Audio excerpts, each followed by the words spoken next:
I didn't expect you to be able to afford such a place. Great job, dear. We don't mind moving in here with you. I was puzzled at my mother-in-law's words. Excuse me? With this, I don't mind not divorcing you. I'm single now, you know? My name is Lucy, 35 years old.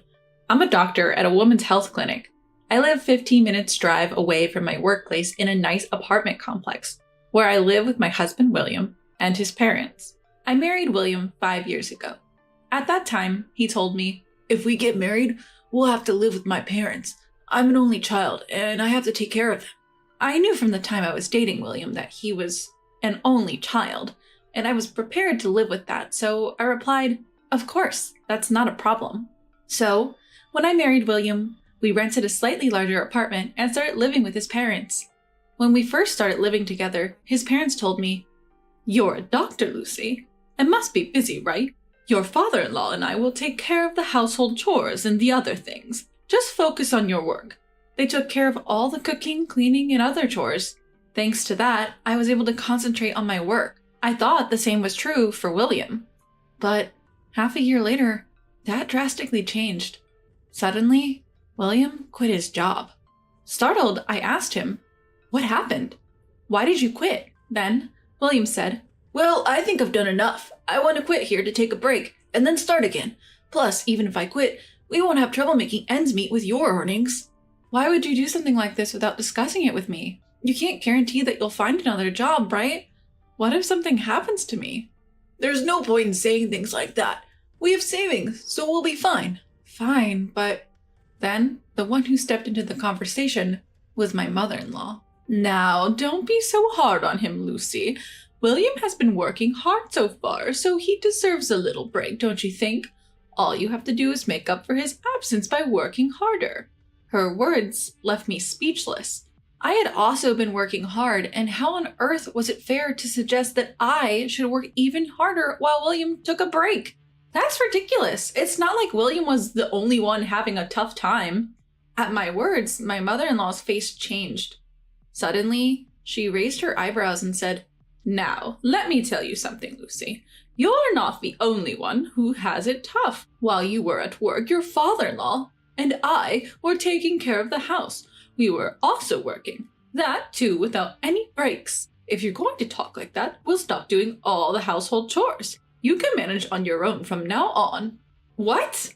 Leaving me stunned, my mother-in-law and William left the room to watch TV in the living room. From that day on, I was left alone to handle the household chores and my job. No one else would do them. My in-laws often ordered takeout for meals, perhaps because they'd get hungry if they didn't prepare anything.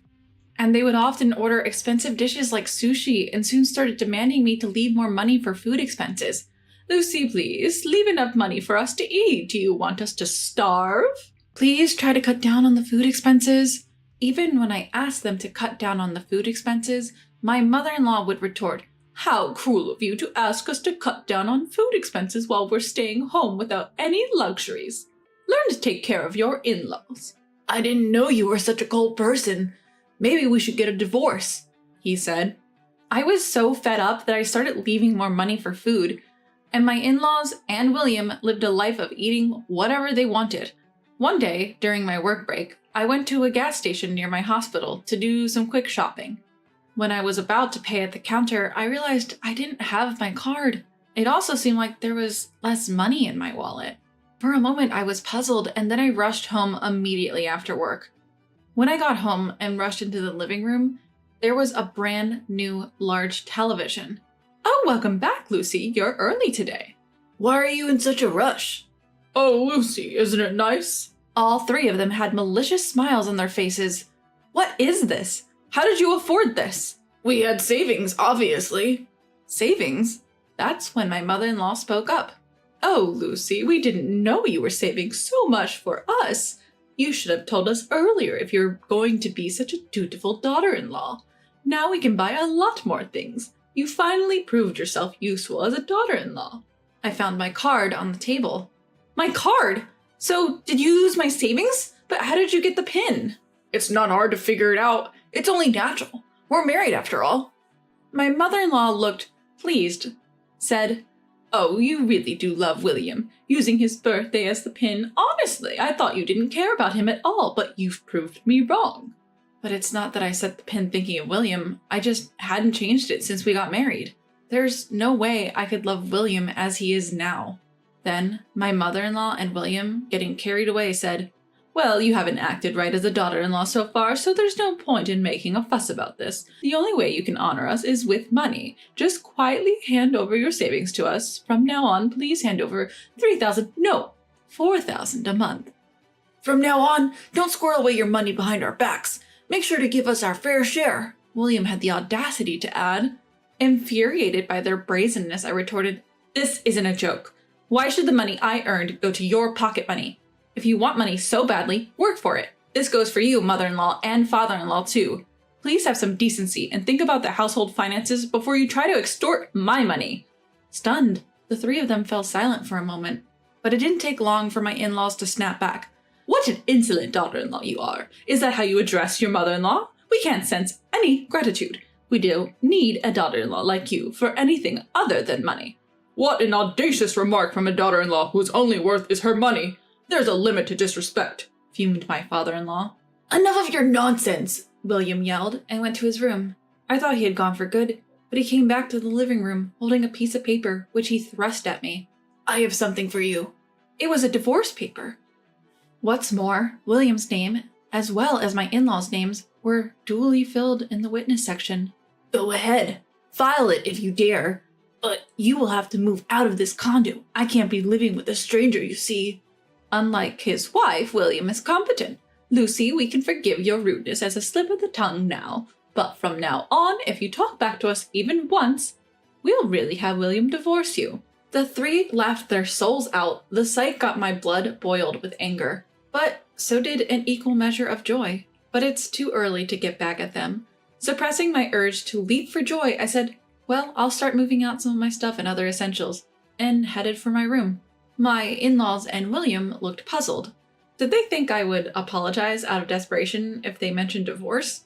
What a naive thought. The divorce papers even had a signature on them. I quickly packed up my valuables and said, "I'll be leaving now. Please don't come to me even if you are in trouble." With that, I left my condo. Of course, taking the divorce papers with me. I stayed at a nearby business hotel that night. I canceled the card William had used online. When I checked my balance, the card, which once had over $10,000, only had $3,000 left. I really wondered what they had spent so much money on. My savings are not limited to that account. Just in case, I have ample savings in 2 other accounts as well. While it hurt to have $7,000 spent, I thought it was inevitable if it meant cutting ties with that family. And the next day, I went to the city office first thing in the morning and filed the divorce papers. The divorce papers were accepted, and when I checked my family register certificate just to be sure, I was indeed divorced. Finally, I had cut ties with that mother and son. While I wanted to jump out of joy, there were still things that needed to be done. I went to a real estate agency and took care of 2 matters. One of them was buying a house for myself using the money I had saved over the years. Through this experience, I truly understood the importance of living my own life freely. I never knew when or how that freedom might be taken away. I realized how important it was to take immediate action when I wanted to do something. So, I bought a new, single-story house, with its spacious living room, a practical system kitchen, and a walk-in closet. Everything was mine. I bought all the furniture that day and moved what I could into the house. The next 3 days were spent shopping. While it was hard to get everything I needed, it was the most fun I'd had in a long time. Replacing everything with new items required a substantial amount of money, but I thought it was a worthy expense for a new start. A few days later, around 8 p.m., my doorbell rang. I was in the middle of dinner and wondered who could be calling at this time. When I checked the intercom, there stood William, my former mother-in-law, and my former father-in-law, a sight that was almost nostalgic. I knew they'd come. With that, I went to the door and opened it. William immediately confronted me with great force. "Hey, what the hell are you thinking? Moving out without telling anyone is crazy." At that, my former in-laws tried to calm him down. "William, calm down. We said we would complain after we've calmed down. Remember, right, dear?" "That's right. Look, isn't it a good house? It looks more spacious and comfortable than our current condo." As they said this, the three of them barged into my house without permission. Wait a minute. Don't just barge into my place. I tried to stop them, but shut up. This is our house. What's wrong with us coming in? With that, the three of them went ahead and entered my house. The furniture is not to my taste, but the overall build is decent. I admit, it might be more comfortable than our current condo. I didn't expect you to be able to afford such a place. Great job, dear. We don't mind moving in here with you. Excuse me? We're telling you that we approve this condo, that we'll live here with you. We might even forgive your previous impotence. You're pretty low level as a daughter-in-law, but we could appreciate your thoughtfulness of preparing this place for us. I wonder if William would be satisfied with this. I guess I can forgive this. I don't mind staying married to you if we can live here. Excuse me? Who's your wife? And who's not getting divorced? Unsure of my question's intent, the three exchanged glances. I'm not married, you know. I'm single. Silence filled the room. Rather than being stunned, the three seemed to not understand the meaning of my words. Huh? What nonsense are you spouting? You think you can get away with all the disrespect you showed us? I shoved the divorce certificate right into William's stunned face. His and my in-laws' faces changed color upon seeing it. Lucy, how dare you do such a thing without consulting us? Do you think you'll be forgiven? Yep, I did. You gave it to me for that purpose, didn't you? Lucy, how dare you do such a thing without consulting us? Do you think you'll be forgiven? What do you mean forgiven? Your names were also clearly written on that divorce notice, weren't they? Writing your names there means you've made a decision, right? You were the ones who prepared the divorce papers in the first place, weren't you? William clearly told me to file it if I could, so I did. What's the problem? At that, the three kept their mouths shut, with red faces. I decided to press further. By the way, you're the ones who kicked me out. You seem to have forgotten, but the condo you guys live in right now is under my name. Now that we're strangers, I have no need to keep that contract, so I've canceled it. If you don't leave within a week, you guys will be evicted out of that place. You... Their fiery red faces quickly turned pale, and then I launched my final attack. I held my phone and made a call. Oh, hello, I'm sorry, but there are 3 people who forced their way into my house. Yes, I have trespassers here. Please come immediately. The address is... I had called the police. Everything was perfect. Don't think you'll get away with this. What a daughter-in-law. I can't believe you go so far as to call the police on your family. Remember this. How disrespectful of you. Each spat their parting words and fled from the house. And yet, I've been saying that I'm single. And so, my battle finally came to an end. I thought that those 3 would launch an attack at the hospital where I worked, but surprisingly, they never showed up. They seemed to have stubbornly stayed in the apartment even after the termination notice period of a week. And once I received a call from the real estate agent, however, I told them, those people are complete strangers to me. So it seems they were charged with trespassing and taken care of by the police. Afterwards, each of them was fined $1,000, but to no one's surprise, they didn't have such money. A relative from the countryside paid on their behalf, and apparently they were all forcibly taken to the countryside. By now, they are probably helping out on a farm for free at the relative's house. As for me, everything is going smoothly. My new life is so comfortable since I'd completely forgotten how wonderful living alone could be. Having been away from living for myself rather than anyone else for a long time, each day feels fresh. From now on, I plan to enjoy each day to its fullest, in order to make the most of my life.